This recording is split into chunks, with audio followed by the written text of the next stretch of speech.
السلام علیکم۔ لینے والے بنے یا دینے والے بنے، دونوں میں سے کون چیزیں بہتر ہیں؟ ہم اگر پاکستان کی بات کرتے ہیں، یہ میں انڈیویجول کی بات نہیں کر رہا، اپنے ملک پاکستان کی بات کر رہا ہوں۔ ہم نے اگر اس سے بہت کچھ حاصل کیا ہے تو ہم نے اس کو دیا کیا ہے؟ یہ ملک قربانیاں دے کر بنا تھا۔ ہمارے پاس بہت بڑی تعداد انڈیا سے مائیگریٹ کر کے آئی تو ہم نے ان کو سب کچھ دیا، رہائشیں دی، کھانا دیا، کپڑے دیے، تو ہم دینے والے تھے اس وقت۔ پھر ہم نے اپنا سارا سول سٹرکچر بنایا تو ہم دیتے بھی تھے اور لیتے بھی تھے۔ یعنی دیتے اس طرح تھے کہ نوکریاں یا محنت کرتے تھے اپنی، اور اس کے بدلے ملک میں تنخواہ یا زراعت کرتے تھے تو ہم ملک کو اناج دیتے تھے۔ تو ہم دینے والے بھی تھے اور لینے والے بھی تھے۔ پھر آہستہ آہستہ ہم نے دینا کم شروع کر دیا اور لینا زیادہ شروع کر دیا۔ ہمیں شروع کا ایک واقعہ یاد ہے، شاید آپ بھول گئے ہوں۔ پاکستان سٹیل مل لگی تھی تو ایک آدمی کام کر رہا تھا، مشین چلائی ہوئی تھی، بہت بڑی مشین تھی۔ اس میں اس کی دونوں ٹانگیں کٹ گئی تو انہوں نے کہا مشین کو بند کر دیتے ہیں۔ تو وہ آدمی کٹی ہوئی ٹانگوں کے ساتھ بولا کہ مشین کو بند نہ کریں، اس سے میرے ملک کا اور یہ پورا بیج خراب ہو جائے گا۔ میری ٹانگیں تو کٹ گئی ہیں، مجھے لے جائیں ہاسپٹل اور مشین کو چلنے دیں۔ تو یہ وہ شخص تھے جو دینے والے تھے، جنہوں نے ملک کو دیا، اپنی ٹانگیں دیں، لیکن سٹیل مل کو بند نہ ہونے دیا۔ اس کے بعد آپ سٹیل مل کو دیکھیں، اس کا کیا اثر ہوا۔ سب نے اپنی ٹانگیں، اپنے ہاتھ، اپنی آنکھیں بچائیں اور دونوں ہاتھوں سے لوٹنا شروع کر دیا۔ تو آج وہ سٹیل مل ہے جو کبھی وہ پرافٹ میں تھی، آج بیچنے کے قریب پڑی ہے اور بند پڑی ہے، کیونکہ ہم سب نے دینا کم کر دیا تھا اور لینا زیادہ شروع کر دیا تھا۔ تو یہ قدرت کا نظام ہے، بیلنس آؤٹ ہو گیا۔ تو اس سب کے ہم سب ذمہ دار ہیں۔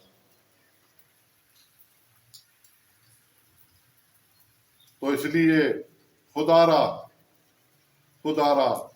اب بھی اس ملک کے لیے سوچیں، اسے دینا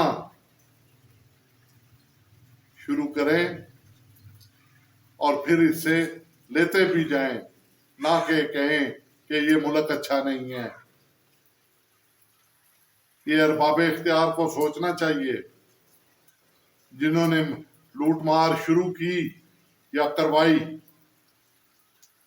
اور آج ملک کو اس حالت میں پہنچا دیا کہ جو گندم اتنی بڑی تعداد میں پیدا ہوتی ہے وہ بھی ہم پچھلے سال ہم نے باہر سے منگوائی۔ گنا ہمارے یہاں عام ہے، چینی ہم باہر سے منگواتے ہیں، اسی طرح اور بہت سی چیزیں۔ تو یہ چیزیں دیکھ کر میرا سب پہ تنقید کرنے کو جی کرتا ہے، جو اس کے सरबराह हैं या ऊपर हैं, मगर क्या फायदा जब मेरी किसी ने सुननी नहीं है। हाँ, मेरी सुननी है तो मेरे प्यारे अवाम, मेरे सब्सक्राइबर, मेरे अच्छे जो मेरे व्यूअर हैं वो मेरी सुनेंगे। तो शायद इसी तरह हम एक एक, दो दो, तीन तीन इकट्ठे होते जाएं और इस मुल्क को देना शुरू कर दें। अपना काम ईमानदारी से करें, नेक नीति से करें और हम इस मुल्क से खुद भी फायदा हासिल करें और आने वाली नस्लों के लिए भी बहुत कुछ बचाकर रख जाए। फिलहाल तो कोई ऐसी सूरत नजर नहीं आ रही, ना हमारे पास गैस है, ना हमारे पास बिजली है। बिजली है भी है तो वो इस रेट पे है, तो गैस है तो वो भी इस रेट पे है। गरीब आदमी का जीना बहुत मुश्किल हुआ है, बहुत ही मुश्किल हो गया है। हमारे बच्चे बेरोजगार हैं, उनसे मैं फिर यही कहूंगा, हुनर सीखें, बाहर जाएं, हुनर सीखें, बाहर जाएं। इस मुल्क को आप लोगों ने बचाना है, नौजवान नस्ल ने बचाना है। तो मैं तो रिक्वेस्ट ही कर सकता हूं ना कि कब हम इसको देना शुरू करते हैं, इसकी हड्डियां नोचना कब बंद करते हैं। ये जो हड्डियां नोच रहे हैं अब सिर्फ हड्डियां रह गई हैं, मांस सारा इन्होंने खा लिया है, सारा लूट लिया है, अब सिर्फ हड्डियां हैं और इल्जाम एक दूसरे पे लगाते हैं। इनके आपस की लड़ाइयों ने इस मुल्क को दो लख्त किया, इनकी आपस की लड़ाइयों ने इस मुल्क को तोड़ के रख दिया। इनकी आपस की लड़ाइयों ने इस मुल्क में भूख नंग का राज जो है वो, और कोई इंडस्ट्री नहीं चल सकी अभी तक, पायदार इंडस्ट्री जो हो, जिसको हम इंडस्ट्री कहें, कि जो रीढ़ की हड्डी है, लगी हुई हैं मगर उनका पता नहीं पैसा किधर जाता है, उसका अवाम तक क्या पहुंचता है बेनिफिट। कॉटेज इंडस्ट्री की तरफ बार बार मैं वीडियो में भी कहता हूँ कि यार एक आदमी को कारोबार दें, ये कहते हैं नहीं हम तो आपको 20,000 मंगता फंड दे देंगे कि आप ताकि मांगते रहें, हमारे गुलाम रहें। तो मेरे दोस्तों, गुलामी से निकले, कुर्बानी देनी पड़ती है, कोई बात नहीं, एक नस्ल कुर्बानी देगी तो दूसरी उसका फल लेगी। मगर हमारी तो जितने भी अब आ रहे हैं ये यही सोचते हैं कि लूटा किस तरह जाए, जो है वो कहता है लूटूं किस तरह। जो सीट पे बैठा है छोटे से लेकर बड़े तक, वो सब अवाम को देखता है, ओए तो कहता है वो गाहक आए और तेरा कस्टमर आ गई, तो उसके कपड़े उतार ले, जायज काम के लिए भी जाए तो इसको कपड़े इसके उतार ले। हर आदमी अवाम के कपड़े उतारने के पीछे लगा हुआ है और अवाम को नंगा कर दिया है। स्पेशली सफेद पोश आदमी जो है वो ना जाए मानद ना पाए रफ्तन, फारसी के मकौले के मुताबिक, ना वो आगे सरवाइव कर सकता है ना वो पीछे मुड़ के जा सकता है, बीच में वो बेचारा लटक गया है। अल्लाह ताला सबकी मुश्किलें आसान करे, मेरी दुआ है अल्लाह ताला इस मुल्क को कोई नेक हुक्मरान दे जो कि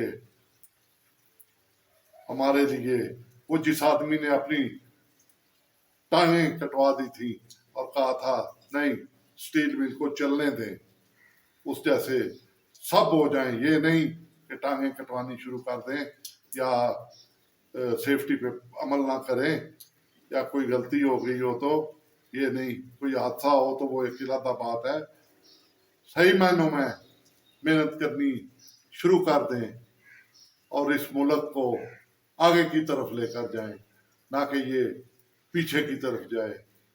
تو یہ میری تمام دوستوں سے ریکویسٹ ہے کہ میرے ساتھ دعا کریں کہ اللہ تعالیٰ اس ملک کی خیر کرے، اس ملک کو آباد و شاد رکھے۔ آمین ثم آمین۔ اب میں اجازت چاہتا ہوں۔ اللہ تعالیٰ آپ سب کو خوش و خرم رکھے۔ اللہ تعالیٰ آپ کو کسی کا محتاج نہ کرے۔ اللہ تعالیٰ آپ کو صحت و تندرستی دے۔ میری صحت کے لیے دعا کرنا۔ آمین ثم آمین۔ اللہ اکبر۔